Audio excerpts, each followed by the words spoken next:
Bueno, hermanos, hermanas, buenas tardes, bienvenidos todas, todos a la casa del Señor. Vamos a continuar, como ya decía André, en el capítulo 14 del Evangelio de según San Juan. Supongo que ya sabréis más o menos a qué hago referencia con este título. ¿Qué os viene a la mente con este título? Roma, ¿no? Bueno, no sé si todos, pero sí, Roma. Hay un dicho creo que muy conocido, todos los caminos llevan a Roma, pero aludiendo a esto, no todos los caminos llevan al cielo. Así que hace poco escuché o leí, la verdad es que no lo recuerdo, de alguien que decía, lanzaba la siguiente pregunta: si pudieras viajar a cualquier época, ¿a cuál irías? A cualquier época, ¿a cuál irías? Yo creo que quizás si hacemos la encuesta saldrían varias, pero bueno, ¿alguien que nos quiera decir la suya? Siglo I, claro, Jesús, ¿no? A ver a Jesús, a escuchar al Maestro. Yo también escogería por allí. Pero en referencia a esto, si pudieras viajar a cualquier parte, ¿a dónde irías?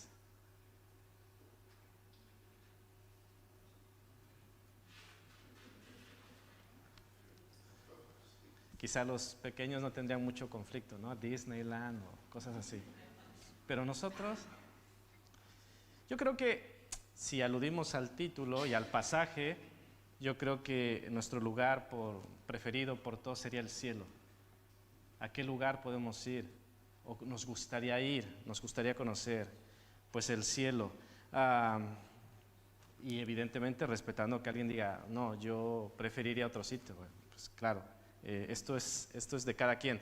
Pero no se trata solo de soñar, no se trata de algo irreal, sino de que el cielo existe, de que el cielo es real. Y en este pasaje encontramos un poco, no con tantos detalles, pero cómo es, cómo puedo ir e incluso a quién puedo ver allí en el cielo. Pero vamos a meternos de lleno al pasaje. En el segundo párrafo menciono que hace muy poco tiempo Jesús había dicho a sus discípulos que se iba y que sus discípulos, quienes habían estado mucho tiempo con él y habían pasado muchas experiencias juntos, no podían venir. A donde yo voy, vosotros no podéis venir. Y claro, si esto le agregamos el tema de la traición de Judas, de que uno de vosotros me va a entregar, de que Pedro se envalentona y le dice, Señor, yo mi vida daré por ti, ¿por qué no puedo ir contigo? ¿Quedarás tu vida por mí? Déjame decirte que no cantará el gallo sin que tú me hayas negado 3 veces. Entonces, con todo esto, había un panorama, un ambiente complicado, había confusión, pero precisamente lo que encontramos en este pasaje y en estos primeros versículos sobre todo, es el maestro actuando ante esta situación. ¿Qué les voy a decir ante esta situación? Bueno, les deja unas promesas, unas frases que son de consuelo y esperanza, que también podemos hacer nuestras. Cuando yo estaba estudiando este pasaje, decía, es un pasaje totalmente evangelístico. Y no sé si hay alguien aquí que pudiera decir no conoce a Cristo o diga no se considere un hijo de Dios. Cuesta, ¿no? Pero después también pensaba, ¿y a quién dio este pasaje Jesús? ¿A quién se lo dio en primera instancia, aquí según la Biblia? A sus discípulos, a los que le seguían, a los que creían en él. Entonces, este pasaje, como yo lo entendí inicialmente, evangelístico, tiene que ver con nosotros. También es y debe ser consuelo y esperanza, porque vivimos tiempos complicados y vienen tiempos complicados y nuestra fe debe estar firme, firme en Él, no en las circunstancias, no como los judíos en el templo, ¿no? Si el templo estaba o no estaba, no. Nuestra fe no debe depender del templo, de las circunstancias o del clima o de lo que sea, debe estar fundamentado en Cristo.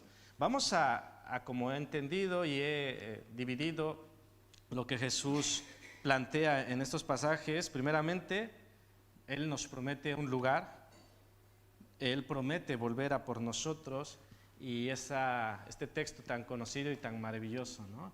Que además va acompañado del yo soy, el nombre de Dios. Yo soy el camino y la verdad y la vida. Nadie viene al Padre si no es por mí. Vamos al primer punto, basándonos en el versículo 2. Primeramente, lo que Jesús dijo en este versículo es, en la casa de mi Padre. Y claro, nos podemos meter tanto como querramos, pero el hecho de que Jesús lo diga de esta manera, en la casa de mi Padre, yo puedo entender que es donde habita Dios, donde reside Dios. ¿Y cómo es esto? ¿Cómo es esto que Él nos promete tener un lugar allí mismo donde Dios habita? En principio, y sin meterme muy a fondo, a mí esta parte me sobrepasa, porque la Escritura, en muchos versículos que aquí tengo anotados, dice que el cielo es el trono de Dios.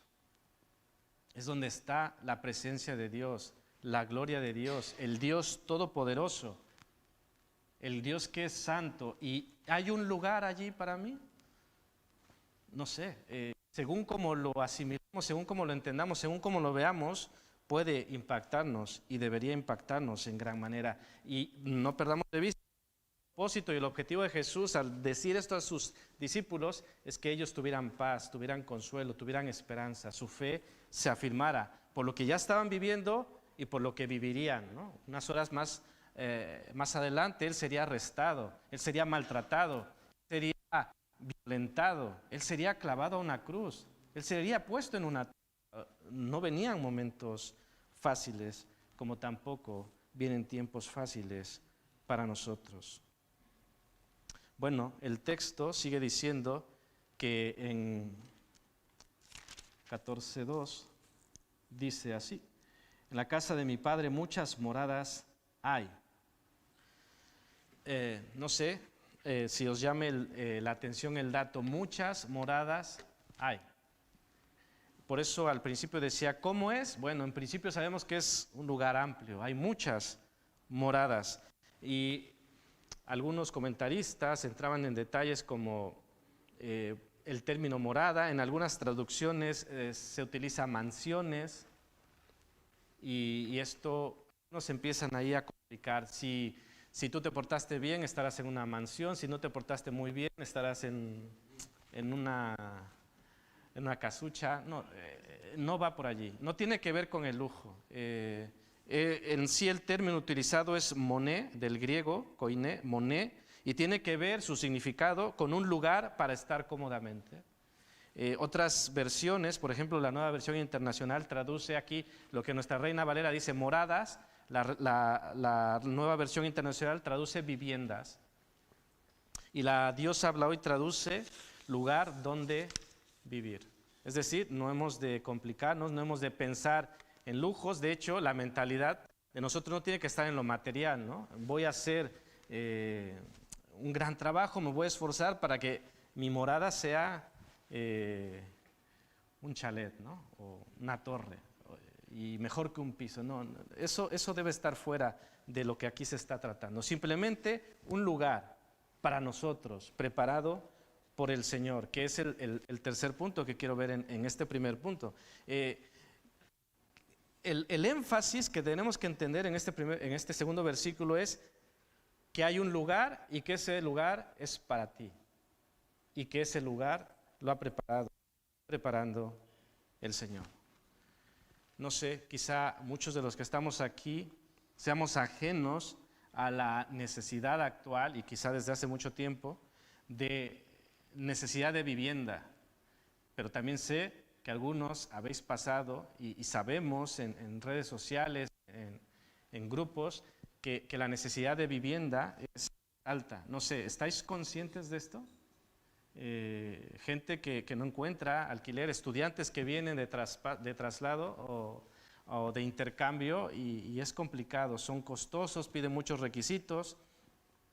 De hecho, hace poco se difundió el de una enfermera que está solicitando. Tiene todo en orden, pero ni así. Y cuánto más cuando no se está en orden. De hecho, hace poco, recordáis una familia que tuvimos aquí de Venezuela y no lograron encontrar vivienda y se han ido. Tenemos a la familia de Ucrania que está buscando y no encuentra vivienda. Viene más gente y es complicado encontrar vivienda. Pero, ¿por qué os comento todo esto? Porque si tenemos esto en cuenta, si tenemos un poco de comprensión de lo que significa tener necesidad de vivienda, nos ayuda a tener una mejor perspectiva de que a través de este pasaje se nos diga que Jesús está preparando y tiene un lugar para nosotros. Es una bendición, una verdadera bendición tener un lugar. Pero fijaros, no es un lugar en cualquier sitio, es un lugar ¿en dónde? En el cielo. Si hablamos de sitios exclusivos, si hablamos de sitios donde la vivienda, a veces salen artículos, ¿no? Sitios donde es tan exclusivo y la vivienda es tan cara que pocos se pueden permitir estar allí. Pero este lugar es especialmente preparado para ti.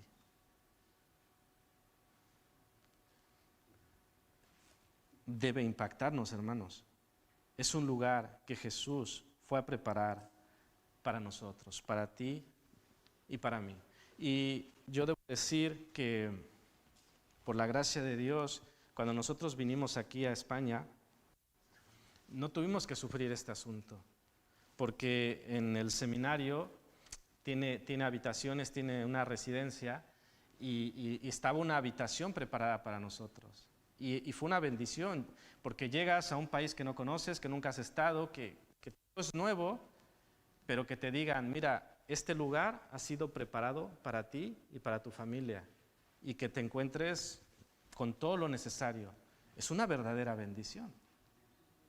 Y se agradece. Pues hermanos, imaginaros, aunque no hay punto de comparación, un lugar preparado para ti y para mí en los cielos. No sé, digamos, a lo mejor dirán, yo ya tengo mi sitio, mi casa es muy grande. No sé, pero necesitamos este lugar y el Señor ha ido a preparar lugar para nosotros. Y quizá no hemos pasado tampoco por esto, pero ciertamente hay gente que sí. Hay gente que le han dicho, no hay lugar para ti. ¿Recordáis que Jesús pasó por esto? Bueno, sus padres, no hay lugar para ti, no hay. Y algunas personas han pasado por esta situación, no hay lugar para ti, tú no tienes lugar aquí. Pero fijaros, la gente, el mundo, la situación, las circunstancias pueden decir, no hay lugar para ti. Ahora que André mencionaba a Elena se está mudando, Elena andaba buscando mucho tiempo piso, tienen todo en orden, todo en regla, y aún así era complicado. Pero fijaros, el mundo nos dice, no tengo lugar para ti, pero el Señor nos dice, tengo un lugar especial para ti. El Señor, Jesús, el Maestro, nos dice, quizá en otra situación hayas podido sentir que no encuentras tu lugar. Hay gente que pasa por procesos, pasa por etapas de decir, no encuentro mi lugar en la sociedad, no encuentro mi lugar incluso en un contexto de amigos, no encuentro mi lugar, no encuentro mi sitio. Pero hermanos, el Señor nos revela dónde está nuestro lugar, para lo que fuimos creados, para lo que fuimos diseñados. ¿Dónde está nuestro lugar según Dios, según nuestro Creador? Pues al lado de Él. Es allí donde está nuestro lugar, es allí donde encontramos plenitud, es allí donde podemos sentirnos completos. Y el Señor está esperando y desea y ha hecho todo para que podamos estar con Él. Entonces, primero, Jesús promete un lugar para nosotros y, punto número 2, Jesús promete volver a por nosotros. Dice el versículo 3, y si me fuere y os preparare el lugar, vendré otra vez y os tomaré a mí mismo para que donde yo estoy, vosotros también estéis.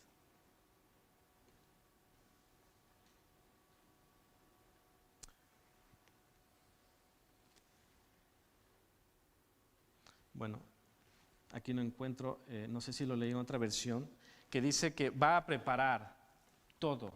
Pero en ese preparar todo surgieron varias preguntas en mi cabeza. ¿Qué es todo? Si quisiéramos contestar a nuestra comprensión esta pregunta de decir, ¿qué fue a preparar Jesús? Realmente, ¿qué fue a preparar Jesús? Fue a preparar morada, pero ¿qué fue a preparar? ¿Por qué tarda tanto, por ejemplo? ¿Qué diríais? Porque alguien podría pensarlo humanamente y decir, a ver, en cuanto a logística, bueno, que Él no es Dios, que Él no puede hacer todo, no puede estar preparadas todas esas moradas. Pero recordemos que esto no necesariamente tiene que ser tan literal, que el Señor esté como alguien que está preparando una habitación de hotel y esté adecuando todo. Simplemente, como también María ya nos adelantaba, el Señor es paciente y en apariencia retarda su venida, pero es paciencia para que todos procedan al arrepentimiento, porque Él no quiere que nadie perezca. Él es Dios y Él no está sujeto al tiempo, Él no está sujeto a nada, Él no es que Él esté condicionado, uy, el tiempo se me agota y no he acabado todas las habitaciones que tengo que preparar, uy, ahora se ha convertido otro, bueno, tengo que volver a empezar con otra habitación. No es así, no es así. El Señor conoce los tiempos y cuando sea el momento, así como le dijo a Pedro, cuando tú me hayas negado 3 veces el gallo va a cantar, pues también cuando llegue el momento que solo Él conoce y nosotros no tenemos por qué desear saber, en ese momento Él vendrá como ha prometido, como se ha cumplido cada escritura y también Él volverá, que es el mensaje en realidad a destacar aquí. No es por qué tarda tanto o qué estará haciendo o a lo mejor el proveedor le quedó mal y las camas no han llegado. No es esto. El énfasis aquí es que Él volverá. Y no volverá porque sí, sino volverá por nosotros, dice, para que donde yo estoy, vosotros también estéis. Ahora me voy y no podéis venir, no podéis acompañarme, pero volveré y estaréis conmigo para siempre. Lo he planteado como Jesús promete en el punto número 1 y en el punto número 2 Jesús promete. Ya veremos por qué es importante el hecho de creerle a Dios. Jesús quería animar a sus discípulos, quería reconfortarlos. Eran tiempos de confusión, eran tiempos difíciles, pero ellos creían en Él. ¿Esto les animaría? ¿Esto que decía Jesús les animaría? Yo creo que sí, y a la vez estaban en esa lucha, ¿no? Porque recordemos, y no vamos a adelantarnos, pero Jesús es arrestado y ¿qué hicieron sus discípulos? Dice alguien, patitas, ¿para qué las quiero, no? Se fueron tal cual. Ellos estaban aprendiendo, ellos estaban aprendiendo como tú y como yo. Ellos habían pasado 3 años con el maestro y quizá nosotros hemos pasado muchos años más profesando la fe cristiana, pero seguimos creciendo y seguimos aprendiendo. Hermanos, estas palabras animaron a sus discípulos y deberían animarnos a nosotros. Deberían, totalmente, deberían, pero a veces pareciera que no es así. Pareciera que ha dicho el Señor, volveré. He aquí, vengo en breve. Y pareciera que se ha diluido ese impacto de la palabra a través de los siglos. ¿Se habrá diluido? ¿Qué habrá pasado? ¿Por qué no nos animamos o nos falta? Yo creo que tiene que ver con el proceso que los propios discípulos padecieron, que los propios discípulos tuvieron que pasar y nosotros también hemos de seguir aprendiendo y seguir creciendo. Yo creo que uno de los mayores deseos que tenemos todos nosotros es el de ver a nuestro Señor. Hace poco hablábamos de Moisés. Moisés quería ver al Señor y yo creo que nosotros... ¿Hay alguien que no quiera ver al Señor aquí? Yo creo que es uno de los mayores deseos poder ver al Señor. Dice la Escritura, para que donde yo estoy, vosotros también estéis. Hermanos, ha de ser en el momento adecuado, en el momento que Él indique, Él vendrá a por nosotros. ¿Qué toca a nosotros mientras Él viene? ¿Qué toca? Estar preparados, orando, trabajando, haciendo la obra que Él ya nos comisionó. Es lo que toca. No toca ni estar cuestionando, ni estar quejándose, ni estar haciendo tantas cosas. Toca lo que Él ha dicho que toca. No lo que X, Y o Z dice que toca, sino lo que el Señor ha dicho que toca. ¿Qué es lo que toca, hermanos? Debemos tenerlo muy claro. ¿Qué es lo que toca? Como seguidores de Jesucristo. ¿Qué es lo que toca como iglesia? Hacer discípulos. Amén. Es lo que toca. Porque lo digo yo.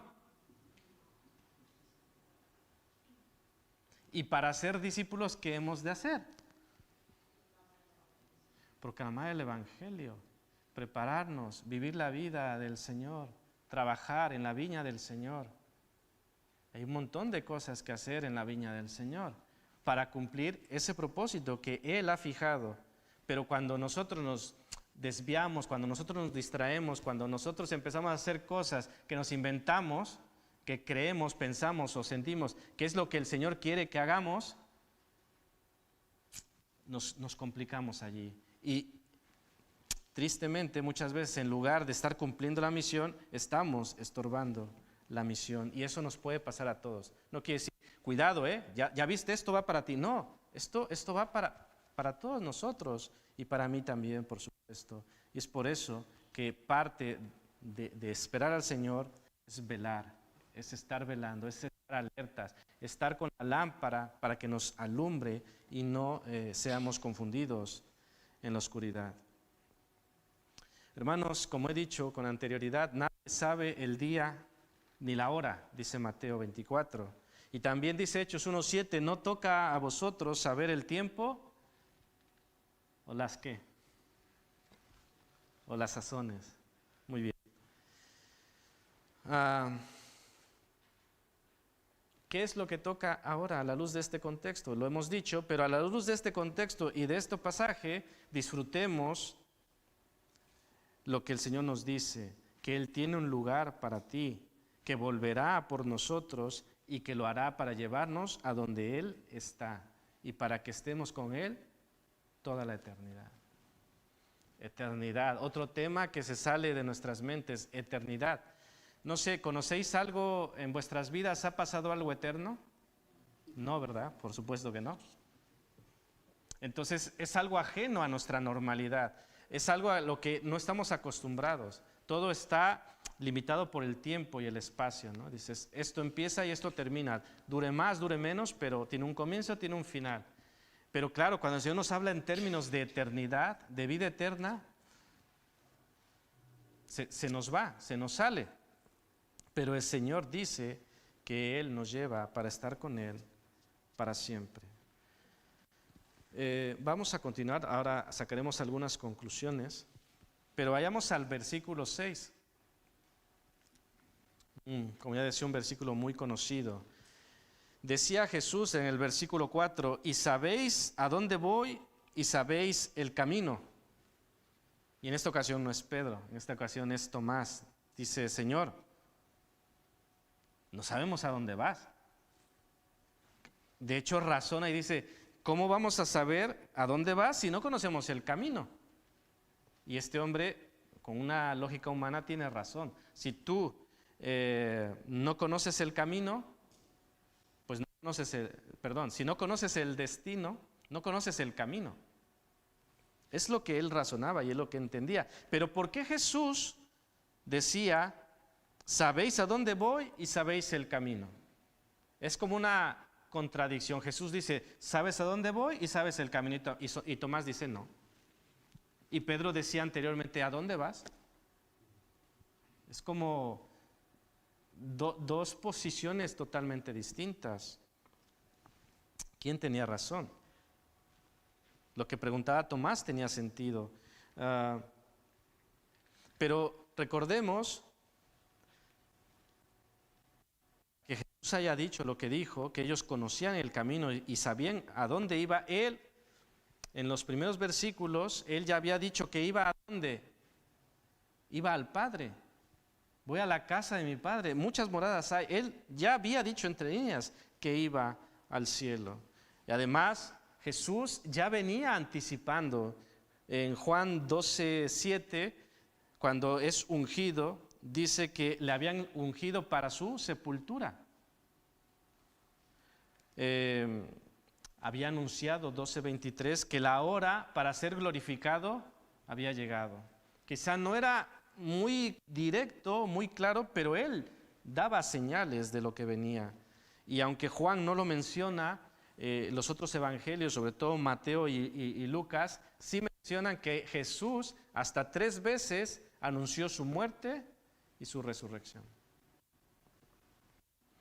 6:21, 17, 22 y 23 y Mateo 20, 17 al 19. Jesús anunció y dijo, es necesario que suba a Jerusalén y estando allí, ¿qué va a suceder? Iba a morir y luego al final agregaba, y resucitar. Lo anunció, es decir, el Señor había anunciado, el Señor había dicho lo que venía, pero si acaso, por si queréis que alguien diga, bueno, pero es que tenía que ser más claro, es que tenía que decirlo más sencillo, para que lo entienda yo, para que lo entendamos todos. Pues bueno, pues a petición de todos llega el versículo 6 y dice, ¿no conocéis el camino? Dice el Señor, yo soy el camino. Y más adelante, que no nos toca ahora decía, quien me ha visto a mí, ha visto al Padre. Es decir, él empieza a revelar claramente. Recordemos que ahora está en el pequeño grupo. Es decir, ya Judas ya ni siquiera está, ya no están las multitudes. Ahora están unos pocos y Él les está revelando esto que va a suceder y quién es Él y cuál es el camino. Es espectacular escuchar, si nos tocara, escuchar a Jesús, el Hijo de Dios, expresar el nombre, ¿no? Es decir, yo soy. No sé qué pasaría. Quisiera imaginarme la sensación. Yo os debo confesar que un profesor, cuando nos leía la escritura en el seminario, lo hacía en cierta forma que a veces, desde una lectura en griego, nos lo leía y hermanos, algo se sentía, algo especial. Entonces, yo intento imaginarme que cuando Jesús pronunciara, yo soy el camino, no sé, algo pasaba, algo tenía que sentirse. Y el Señor les dice a ellos, yo soy el camino. Han caminado conmigo, han estado durante 3 años, me conocéis. No podéis decir, no sabemos dónde vas, no conocemos el camino. No lo podéis decir, porque yo soy el camino. Yo soy el camino que lleva a casa. Yo soy ese camino que te lleva a ese lugar reservado para ti. Vaya manera de consolar del Señor, ¿no? Porque cuando nosotros podemos pensar en casa, no sé vosotros que habéis tenido esta experiencia, esto te ayuda, te impulsa, te da fuerzas para continuar. ¿Habéis estado, alguno de vosotros, lejos de casa, fuera de casa por un tiempo prolongado? Sí, muchos. ¿Y da deseo volver a casa? Y el saber que vas a casa te da fuerzas para hacer un largo viaje, para hacer transbordos de avión, para pagar una cantidad grande. ¿Por qué dices, paso todo esto porque voy a casa? Por el deseo de estar en casa. De hecho, Jesús pasó por algo parecido. Dice Hebreos 12:2, el cual, por el gozo puesto delante de él, sufrió la cruz. Jesús sabía lo que venía. Jesús sabía que venía una muerte de cruz, y sin embargo, él ponía su vista en lo que venía después, el cual por el gozo puesto delante de él, sufrió la cruz. Y Pablo decía algo parecido a Jesús. Él decía, pues tengo por cierto que las aflicciones del tiempo presente no son comparables con la gloria venidera que en nosotros ha de manifestarse. Romanos 8:18. Es decir, sufriendo, estamos padeciendo, lo decía Pablo, que muchas veces estaba en cadenas, que había sido maltratado, y hay un pasaje que nos describe todo lo que había acontecido con su vida. Pero él decía, esto no es comparable con la gloria venidera, esto no es comparable con ir a casa, esto no es comparable cuando esté delante de mi Señor, presente con Él por toda la eternidad. Así que nosotros también podemos tener este mismo enfoque. Si lo estamos pasando mal, si la vida es complicada, si hay muchos problemas, podemos poner nuestros ojos, nuestra vista en el autor y consumador de nuestra fe. Y así poder ser sostenidos, ya no mirando lo que está aquí, sino lo que está allí adelante. Y es una eternidad con el Señor, en aquel lugar que Él nos ha preparado. Parte de lo que también decía Jesús es, y la verdad. Pregunto, ¿qué es la verdad? Nos ponemos filosóficos. ¿Qué es la verdad? Esto a través de la historia, filósofos y pensadores han intentado responder. ¿Y qué pasa con el paso de los tiempos? ¿Estáis de acuerdo que la verdad se va relativizando? ¿Qué quiero decir? Que ahora cada quien tiene su propia verdad. Lo que es verdad para mí es verdad, aunque no sea para otro. Se vuelve relativo. Por eso es muy importante que Jesús con autoridad diga, yo soy la verdad. O sea, no os liéis, no os desviéis. Yo soy la verdad. Tengo aquí un pasaje por leer en Juan 18, 37 y 38, donde Jesús está ante Pilato y le dijo Pilato a Jesús, ¿luego eres tú rey? Respondió Jesús, tú dices que yo soy rey. Yo para esto he nacido y para esto he venido al mundo, para dar testimonio a la verdad. Todo aquel que es de la verdad, oye mi voz. Y Pilato, ¿qué es lo que responde? ¿Qué es la verdad? Y Jesús, evidentemente, en ese momento no respondió, pero la respuesta para Pilato, la respuesta para filósofos y pensadores y la respuesta para ti y para mí es que Jesús es la verdad. La verdad pura y absoluta, sin relativismo, sin sesgos, sin imperfección humana, porque tu verdad y mi verdad, dice la palabra en Jeremías, que engañoso es el corazón. Entonces, lo que para mí puede ser verdad, no necesariamente, ¿no? Y creo que lo mencionaba la ocasión anterior. Pedro dijo, para mí es muy verdadero que yo soy capaz de morir por ti. Era su verdad. Era su verdad, pero ¿qué pasaba con Pedro? Que su verdad no era verdad. Y era Pedro, un discípulo de Jesús. Entonces, ¿qué pensemos? Que muchas veces nuestra verdad no es la verdad. Puedo tener muy buena intención, puedo tener muy buen deseo, pero ojo, mi verdad es posible que no sea verdad. ¿Quién es la verdad? ¿Dónde está la verdad? Jesús. Es allí donde podemos estar tranquilos. Él es la verdad y su palabra es verdad. Así que, ¿quieres la verdad? Aquí la tenemos. Pero, bueno, antes de seguir al siguiente punto, quisiera mencionar, sin que se me vaya el tiempo, que se me está yendo, todos hemos mentido en algún momento, ¿cierto? Y si dices que no es cierto, estás mintiendo, así que... Pero pregunto, ¿nos gusta que nos mientan? Ajá.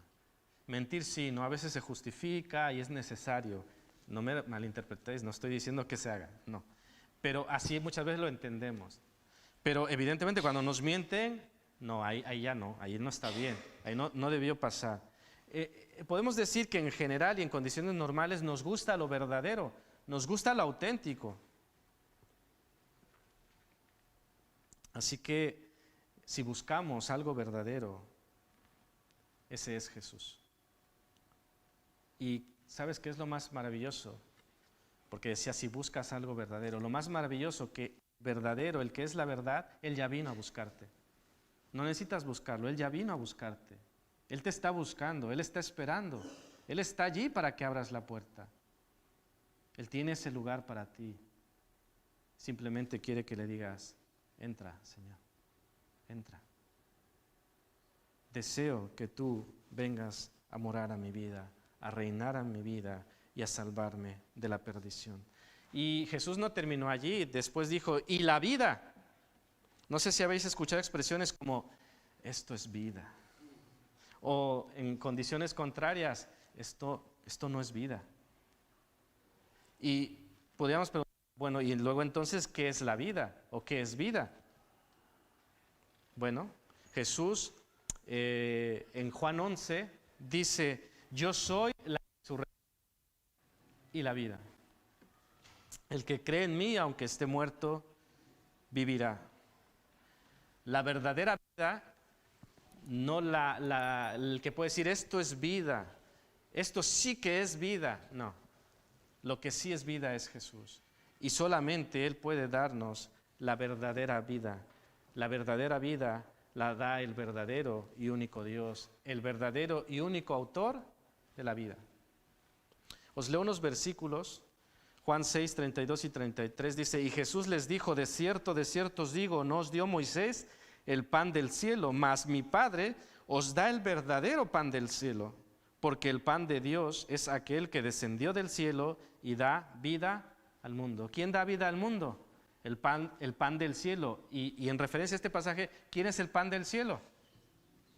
Jesús. Dice Juan 10:10 en la segunda parte, yo he venido para que tengan vida y para que la tengan en abundancia. ¿Quién es el autor de la vida? Jesús y solamente Jesús. Y creo que en condiciones normales todos queremos la vida. Evidentemente hay excepciones, hay gente que se quiere quitar la vida, pero en el fondo quiere vivir. Y sabemos todo el gasto médico que existe en hospitales, bueno, María está sintiendo, ella que está en este mundo, dice, hombre, sí. ¿Por qué? ¿Por qué la gente se hace estudios? ¿Por qué la gente se toma medicinas? ¿Por qué la gente va al médico? ¿Por qué la gente paga? ¿Por qué? Porque quiere vivir. Claro, queremos vivir. Pero ¿queremos la verdadera vida? ¿Quieres vida eterna? Uy, ¿cuánto costaría la vida eterna, ¿no? En el mercado de hoy en día. Hace poco me parece haber escuchado de un profeta africano que llenaba estadios y que estaba vendiendo una poción que sanaba y que era multimillonario el hombre. Bueno, imaginaros, la vida eterna, ¿cuánto se cotizaría? Bueno, eso no la podemos dar nosotros, ni tú ni yo, ni esta iglesia ni cualquier iglesia, eso solamente la da Jesucristo. Vida eterna y vida en abundancia, como dice 10:10 de Juan. Pedro decía, mi vida pondré por ti. Jesús respondía, ¿tu vida pondrás por mí? ¿Quién realmente puso su vida por ti y por mí? Es interesante, ¿no? Pedro dice, mi vida pondré por ti. Jesús dice, no, el que la va a poner por ti soy yo. Pero no se quedó en esto, sino que fue y lo hizo, aunque significaba muerte de cruz. Hermanos, el autor de la vida tuvo que morir para que tú y yo pudiésemos tener vida. El autor de la vida, el creador de la vida, el que puso el soplo de vida, tuvo que morir porque nosotros habíamos pecado. Vamos a avanzar, a sacar unas conclusiones. En el versículo 1 Jesús comienza diciendo esto, no se turbe vuestro corazón, creéis en Dios, creed también en mí.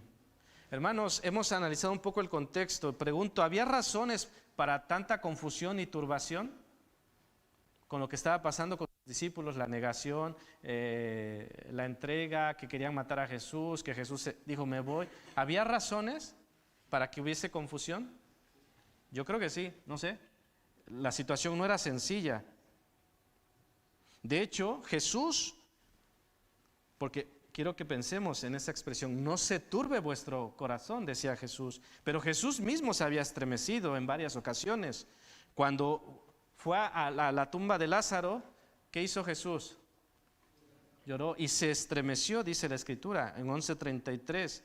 Cuando les explicaba por qué iba a morir, en 12:27, también Jesús se estremeció, se turbó. Cuando declaró que uno de ellos le iba a entregar en el 13:21, que lo hemos visto la ocasión anterior, el Señor dice que se estremeció en espíritu. O sea, se estaba turbando. Y es interesante que Él estaba pasando por este proceso y le decía a sus discípulos, no se turbe vuestro corazón. Y un pasaje paralelo, Mateo 26:38, decía Jesús, mi alma está muy triste hasta la muerte. Y este que decía, mi alma está muy triste hasta la muerte, dice, no se turbe vuestro corazón. Y más adelante les dirá, ni tenga miedo.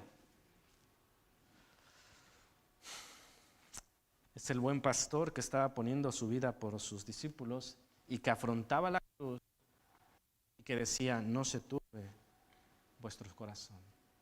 Y no solo los exhortaba como en un ánimo vacío, sino que les daba los argumentos por los cuales no tenían que turbarse. No es como, no te preocupes, todo saldrá bien y con todo respeto, estamos orando por ti. No era eso. No estoy diciendo que esa expresión sea mala.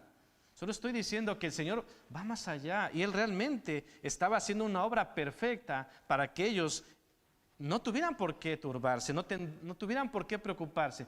Vendrán momentos difíciles, yo iré a una cruz, pero al final tú y yo estaremos en la casa de mi Padre. Así que quiero decirte, no te preocupes, no te turbes. Yo soy el camino y la verdad y la vida. Y en el versículo 27 también les dice, no se turbe vuestro corazón, ni tenga miedo. Viene una parte importante en todo esto. Creed en mí, dice Jesús, creéis en Dios, creed también en mí. Es decir, para que esto funcione, para que todo esto tenga un efecto, debéis creerme. Debéis creer que voy con mi Padre, debéis creer que he de volver, debéis creer que tengo poder para volver a la vida, debéis creer, porque me veréis en una tumba, y si no creéis en mí, esto pinta mal. Sabemos que en Juan, en toda la Biblia, pero en Juan es mucho el énfasis de que hemos de creer en el Señor. El que cree en mí tiene vida eterna, dice Juan 3:16-18, y el que no cree ya ha sido condenado, porque no ha creído en el nombre del unigénito Hijo de Dios. ¿Cuál es el peor pecado? No creer en el nombre del unigénito Hijo de Dios. A veces se habla tanto del pecado imperdonable. El pecado imperdonable es este, hermanos. No creer en el unigénito Hijo de Dios. Y como no has creído, dice el versículo 18 de Juan 3, ya has sido condenado. Si no crees, no hay nada que podamos hacer por ti. Y si crees,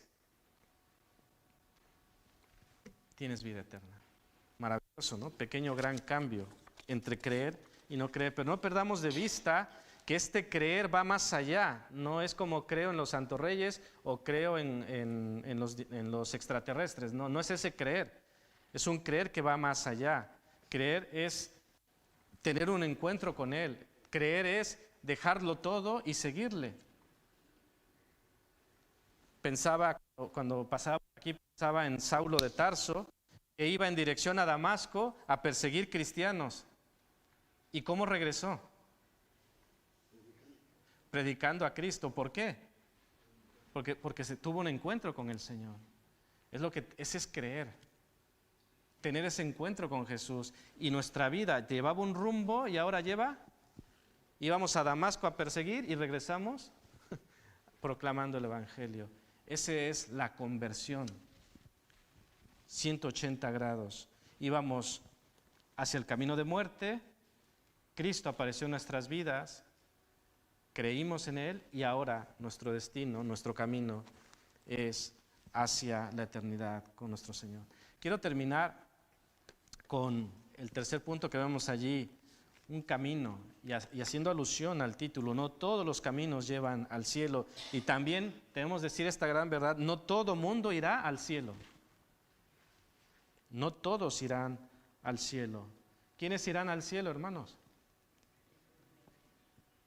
Los que creen en Jesucristo, pero creen a la manera que Él quiere que creamos, no a mi manera, porque yo puedo creer en 1000 cosas, ¿no? Y luego es distinto lo que yo haga respecto a ello.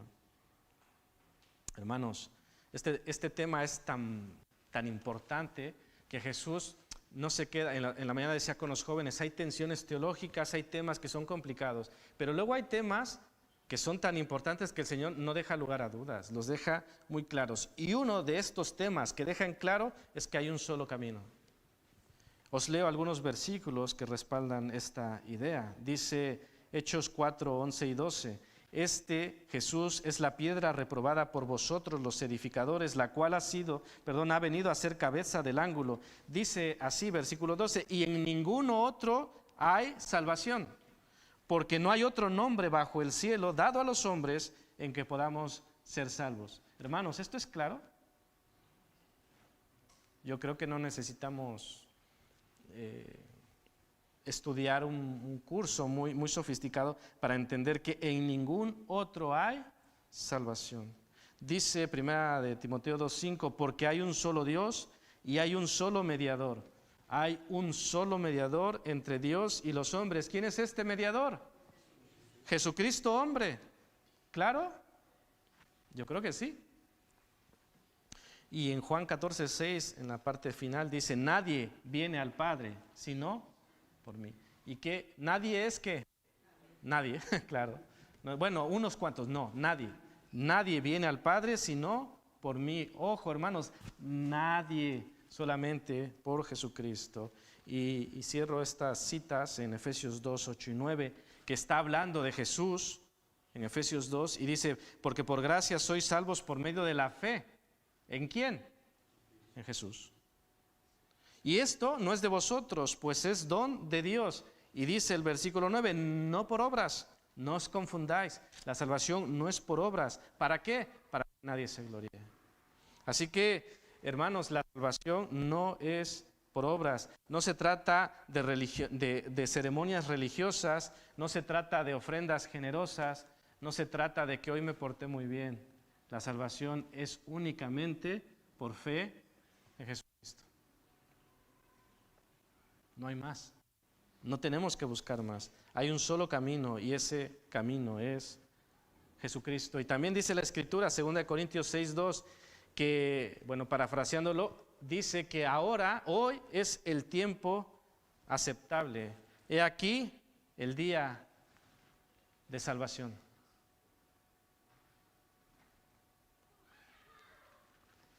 ¿Crees esto? Jesús decía, creéis en Dios, creed también en mí. Creed no solo en Él, sino a Él. ¿Qué dice Jesús? Voy a preparar morada. ¿Qué dice Jesús? Volveré a por vosotros. El que cree en mí tiene vida eterna y el que no cree en mí ya ha sido condenado. ¿Crees o no crees? Hoy es el día de salvación. Hoy puede llegar la vida, la salvación a tu vida. ¿A quién tienes que ir para que esto suceda? ¿A la iglesia? ¿Con el pastor? ¿A quién tienes que ir? A Jesús. A Jesús. Y claro, podemos ayudarte. Puedes acercarte y podemos hablar, pero tienes que hablar con Jesús. Tienes que ponerte a cuentas con Jesús. Y la pregunta que dejo en el aire es, ¿quién dice yo? ¿Te animas? Dices, ¿yo? ¿Le seguimos? El Señor espera. El lugar está preparado. El Señor no está esperando si, bueno, a ver si me dice que sí o que no. No. Tu lugar está listo. Siempre ha estado listo en su corazón, en su mente. Cuando Él murió en la cruz, tú estabas allí. Ahora toca a ti decir, Señor, aquí estoy. Si después quieres hablar más del tema, tienes inquietudes, pues puedes acercarte y podemos hablar de esto. Y gracias al Señor, porque Él es la resurrección y la vida. Gracias al Señor, porque Él es el camino, la verdad y la vida. Y gracias al Señor que por fe nosotros podemos ser llamados y ser hechos hijos de Dios. Que el Señor nos bendiga.